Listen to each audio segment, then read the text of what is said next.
conduire son pays vers les peuples de liberté auxquels nous appartenons, a payé, non pas de sa vie, mais de sa liberté dans sa vie, pour pouvoir continuer à dire et à écrire ce qu'il pensait haut et fort. La répression fut telle que 2 fois, 3 fois, 4 fois, 5 fois, 6 fois, jusqu'à 7 fois, il a été obligé de dire, de redire qu'il ne céderait pas. Il n'a jamais cédé face à l'oppression. Il a été en appel. En appel, ses peines ont été raccourcies, réduites, comme l'on dit dans le milieu du droit. Malheureusement, aujourd'hui, il n'est pas avec nous, bien que libéré, puisque vous m'avez fait le plaisir et l'honneur d'être en direct avec lui tout à l'heure. Je vous demanderai, cher parrain, en l'occurrence de Hachmat Tabarzadi, de bien vouloir lui dire que le mérite des mouvements français, dont je vais venir dans quelques instants, tout de suite après lui, dire, c'était le préambule, mais dire qu'on lui a concédé notre médaille d'or. Alors je vais vous demander, quant à vous, de bien vouloir la mettre devant vos caméras multiples qui sont ici, devant vos radios, et sous les applaudissements, mesdames et messieurs, de cette démonstration.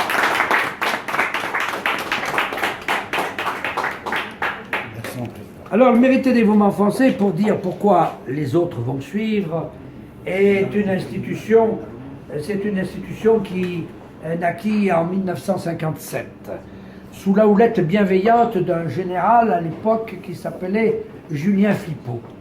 À une époque où la Légion d'honneur était un peu galvaudée, dirons-nous, où il était assez facile d'entrer dans la Légion d'honneur sans avoir des titres émérites, comme aujourd'hui la grande chancellerie requiert, titre éminent rendu à la France ou à la patrie.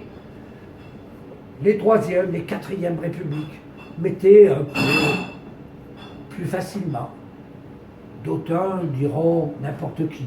Vous me permettrez de ne pas employer ce vocabulaire. Et là, tous ces honnêtes gens qui ne pouvaient pas entrer dans la Légion d'honneur se voyaient mis de côté. 1957, c'est donc un an avant l'avènement de la 5e République de 1958 sous l'éminence du général de Gaulle, et l'ordre du mérite national français naquit. 1963, Michel Debré fait une réforme de la Constitution avec le général de Gaulle et décide